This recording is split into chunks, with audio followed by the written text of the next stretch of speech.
اول حاجه طبعا هننزل بالكيس بتاع الجيلي ده، نفتح بس الاول كده وننزله. لا مؤاخذه. اول حاجه هننزل بكيس الجيلي ده كله.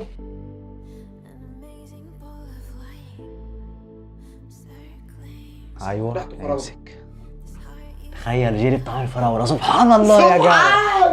معلقه زي كده نشا وانزل هنا. هننزل عليهم بقى بنص كوبايه ميه، نقلب الكلام ده كله على البارد قبل ما نحطه على النار. هنسيبها بالظبط دقيقه بس على النار لحد ما تغلي وتطلع معانا فقاقيع كده، ويبقى كده الخليط بتاعنا ده جاهز. وده حاليا الشكل اللي احنا وصلنا له بعد دقيقه بالظبط على النار. اول لما يغلي معاك ويطلع بلالين بالطريقه ديت، اطفي النار كده بقى يا معلم وصبه في اي حاجه وسيبه يبرد لوحده عقبال ما نعمل بقى نص كوبايه كريم شانتيه. انزل بكوبايه ميه على نص كوبايه الكريم شانتيه ده، القوام ده بالظبط اللي انا عايزه. تقلي بعد ما سيبته في الثلاجه 5 دقايق يا دوبك برد بس حتى يا معلم.